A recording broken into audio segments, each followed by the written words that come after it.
Nice, tita.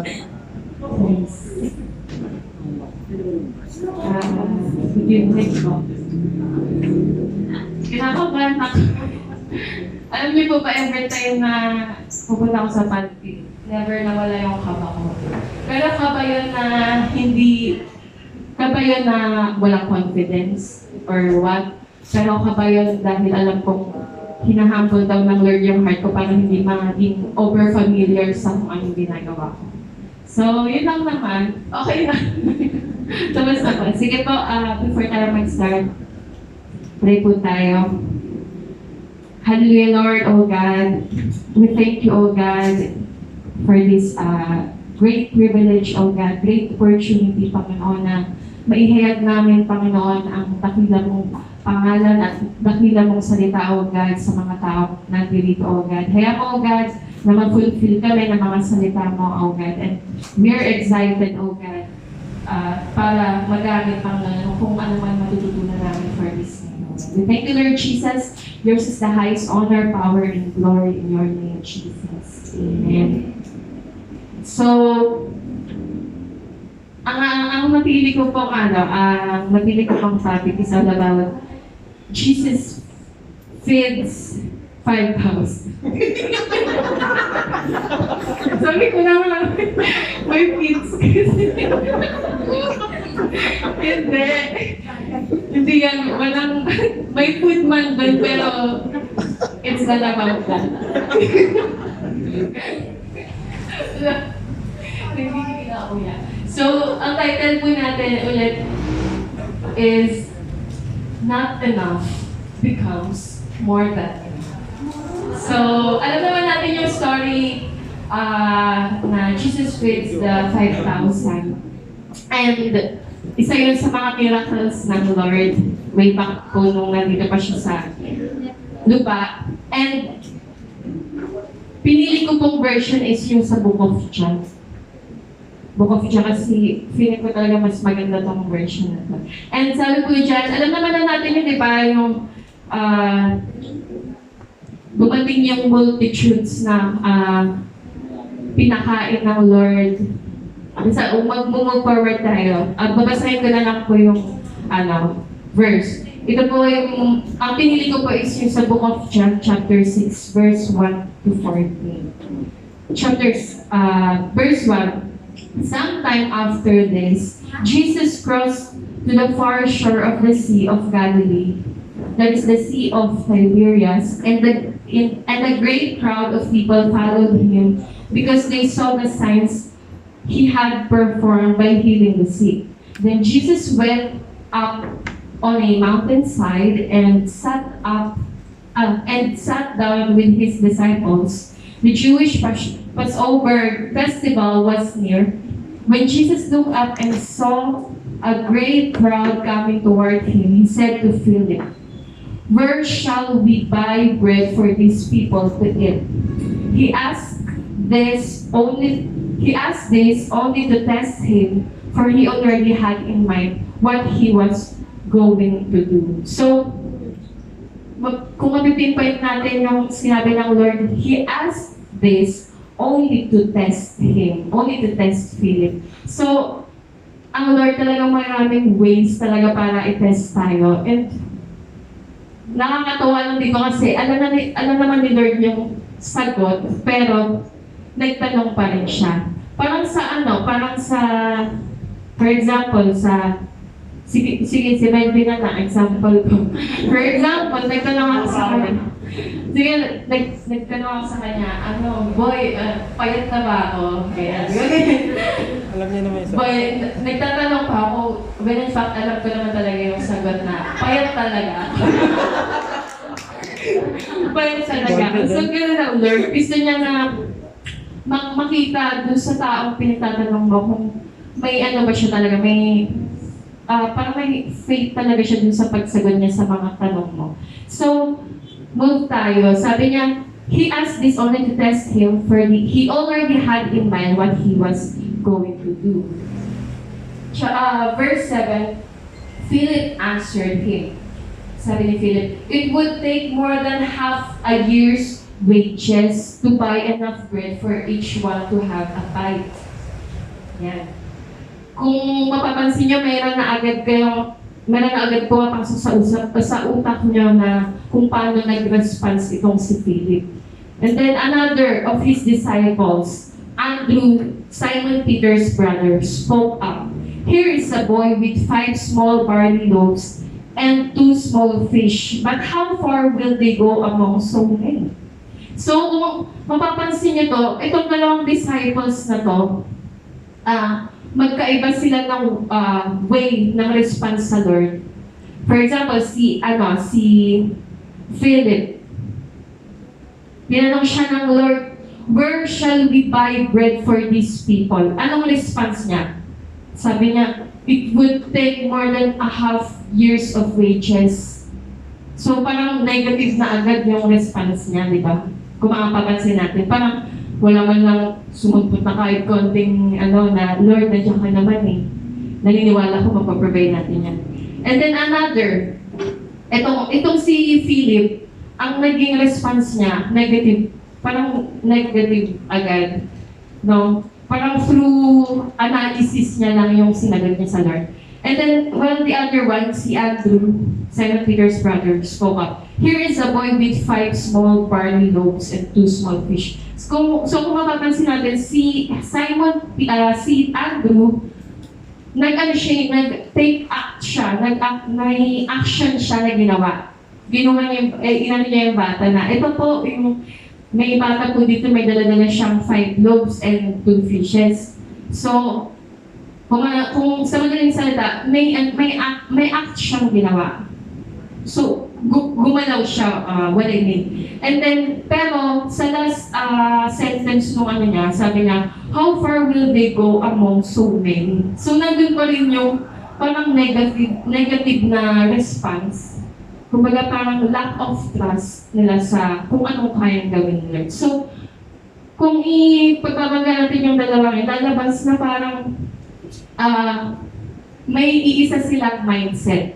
At ito yung mindset na yun. Next po. Yan. Impossible. Parang, Lord, parang grabe, ang daming multitudes day, kaya ba natin to? Five loaves and 2 fishes lang meron tayo. Diba? Tapos sabi pa nga ni Philip, sabi niya, aabutin pa tayo ng almost a year na rin kasi more than a half years para lang ma-provide sa kanila yung para lang mapakain sila, diba? So madaling salita, nandun yung word na impossible sa thoughts nila. Sabi nila, it can't be done, it's not enough, short na short. No?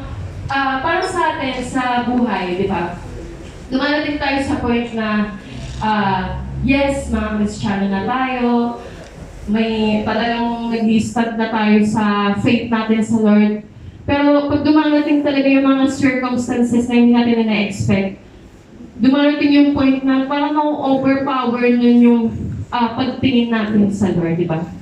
Dumarating sa point na parang ang liit na ng Lord, i-compare, mas malaki na yung problema kumpara sa laki ng Diyos na meron ka, di ba? So, tanong ko lang, ano sa tingin niyo yung nawawala sa kanilang, dun sa dalawang disciples, ano sa tingin niyo yung missing sa kanila? Sino ang tatanong? Tatanungin ko si Michelle, kasi nag-gaano siyang chichirya. Ano sa tingin mo yung missing sa kanila dun sa dalawang disciples? Kung bakit nagkaroon sila ng ganong mindset na imposible, it can't be done, it's not enough. Faith. Natanong ka ulit ako. Si Kuya JC, tingin mo ano yung missing sa kanila? Trust. Yan. So, that yun, tama yan yung sinabi niya faith, yung trust. Pero kung isa-sum up natin yung words na yun, lalabas na ito yun. Lalabas po na ito yun. Next po. Yan. Faith means Jesus. Sabi dito, the answer to the question is the one asking the question. di nila namamalayan na yung tanong ng Lord kay Philip, tanong ni Lord dun kay Andrew, is ang tanging sagot lang doon is yung nagtanong mismo sa kanila kung paano ba natin mag-workout to, paano ba natin ma-sustain yung pangangailangan that time ng mga multitudes na nandoon. So they miss Jesus. Alam niyo po kung bakit? Bakit? Wala niyo saan ko bakit? Because they are focused on what they can do rather than what Jesus can do. Diba, minsan dumating tayo sa point na gano'n na talagang na-overpower ng present situation or present circumstances natin yung pagtitiwala at pagtingin natin sa Lord on how a great provider He is to us. Diba? Dumadating tayo sa point na gano'n na, Lord, napaka-imposible naman yan. Hindi ko kaya yan, hindi ko kaya ma-fulfill yan, di ba? Parang for example, sa pag may conference, mga ganyan. Wala pa naman talaga akong leader, pero every time doon sa network namin na pag-uusapan, syempre alam naman natin ang conference ay costly din. Medyo pricey din siya. Tapos pag dumarating na yung time na malapit na yung deadline, nandiyan na yung mga, hindi ko talaga kaya kasi estudyante pa lang ako. Hindi ko kaya mag-provide ng ganitong halaga. Tapos meron naman, parang ganun yung nangyari kay Philip na negative na agad yung ni-response niya dun sa commitment na yun na hindi ko talaga kaya na kasi talagang sure, saktong-sakto lang yung bakit ko dyan, makakapagtabi, ganyan.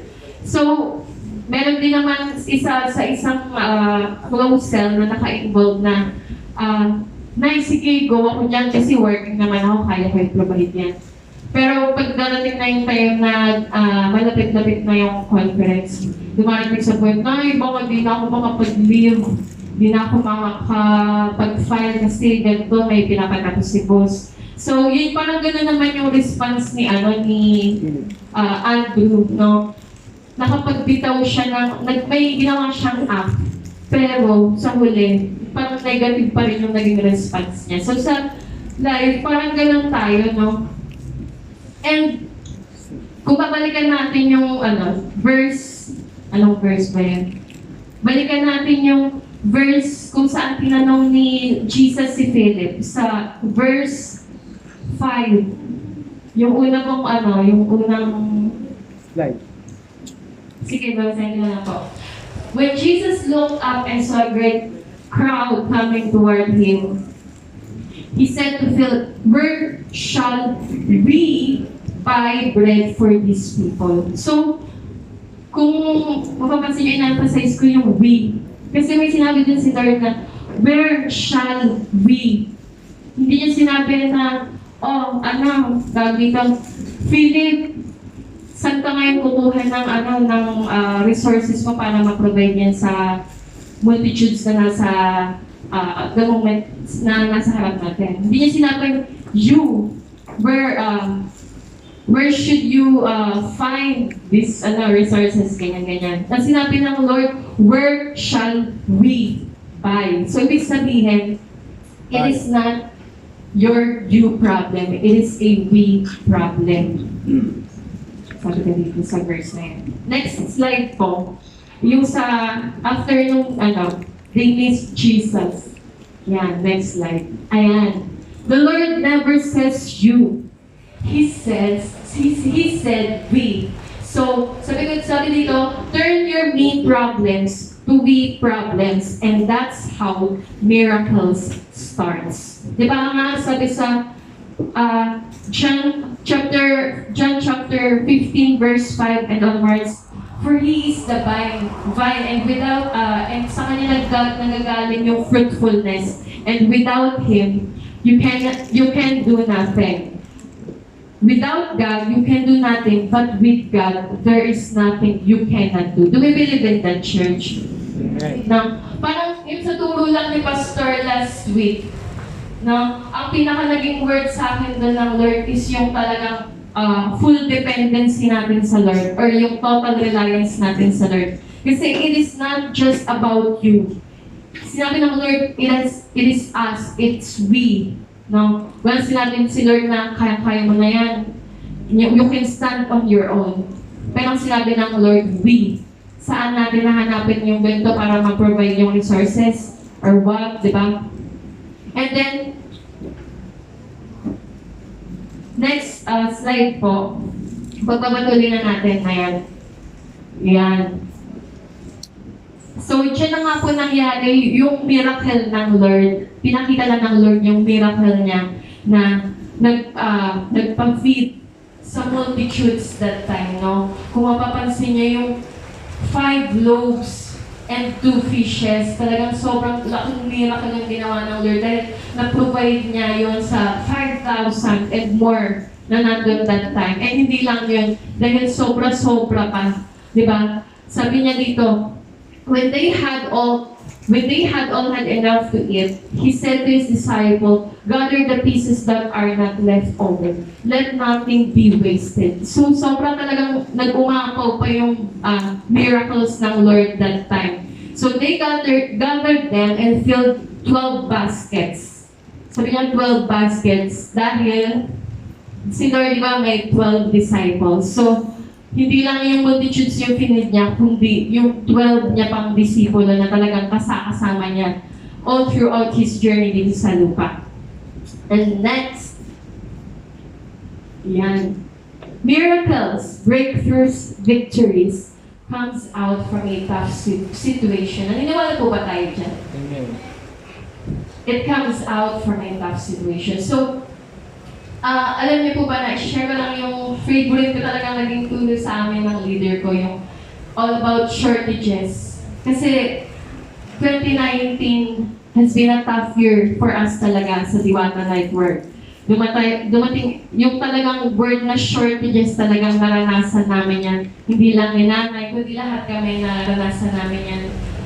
Shortages when it comes to fruits or sa mga disciples, na lahat kami dumating sa point na talagang nasisiro every time na magsa-Sunday service, wala aming new invites, dumating kami sa ganung point.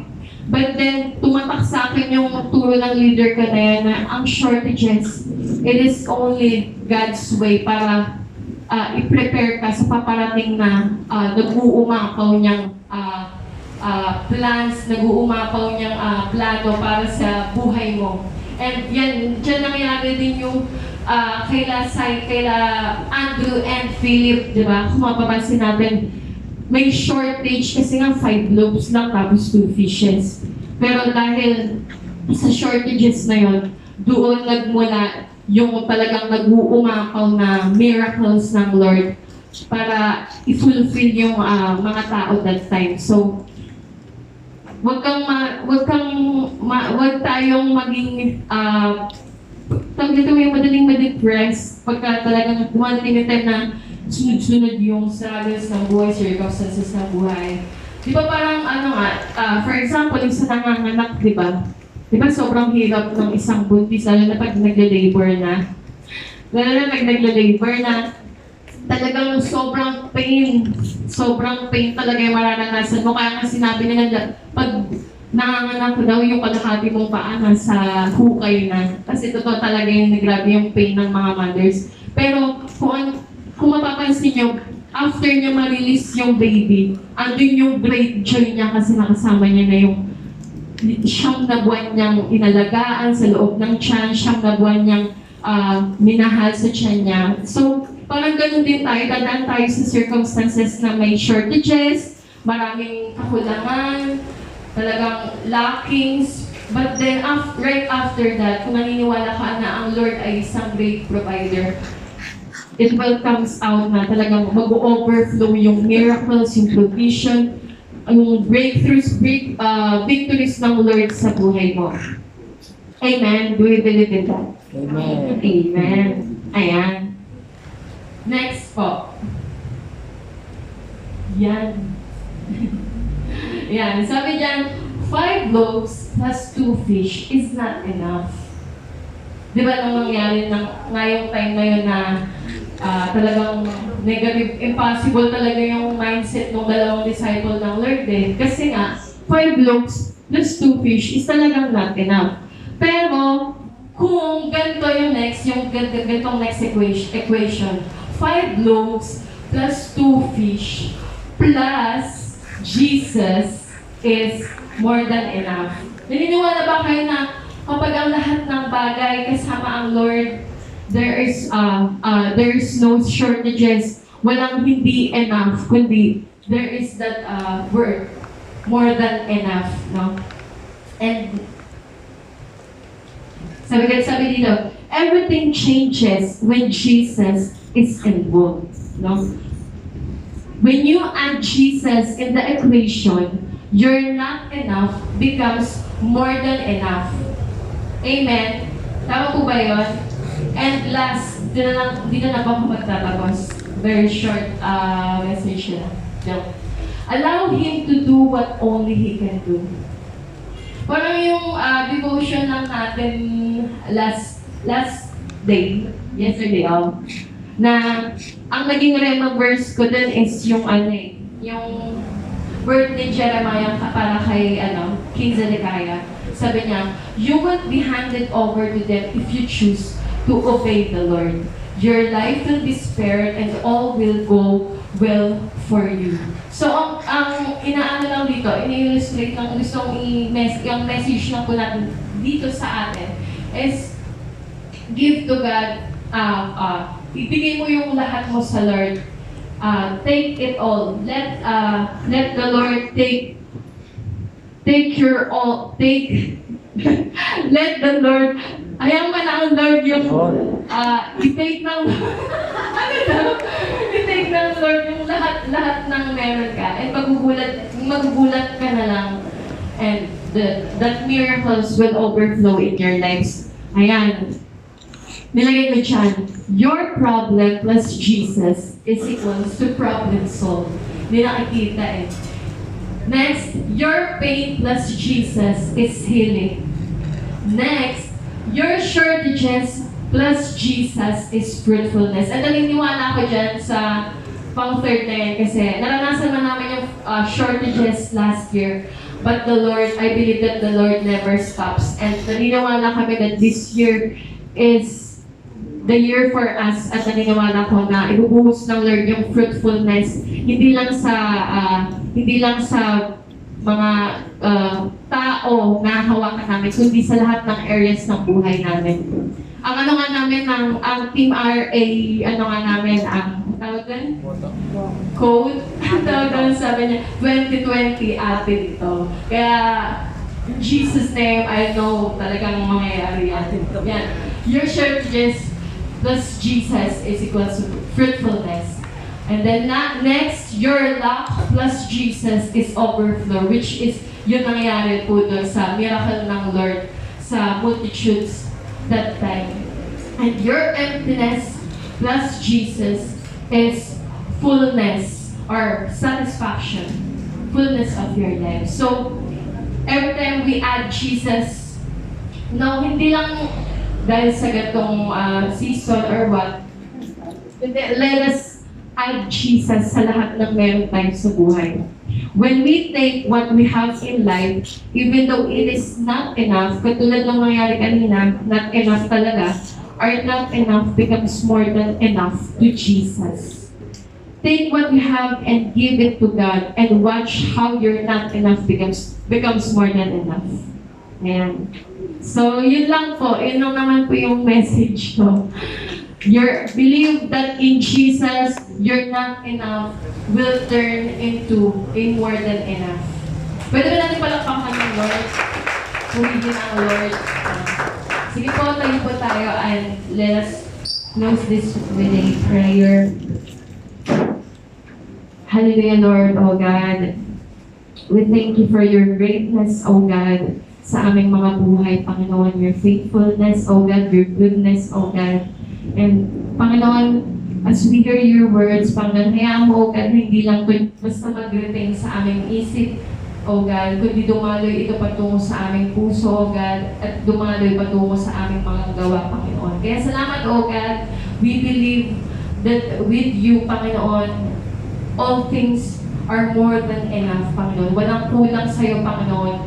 Sapat ka, Panginoon, at nag-overflow pa, Panginoon, basta pagdating sa iyo, O God. Kaya salamat, O Diyos. Continue to excite us, Panginoon, sa huling word, Panginoon, na ihahayag mo, Panginoon, through your chosen, appointed people, person, O God. Kaya mo, O God, magkaroon kami ng heart, Panginoon, na excited, lumabas sa na-fulfill kami ng napakaganda mong mga salita, O God. So, salamat, O God. Yours is the highest honor, power, and glory. In your name, Jesus. Amen.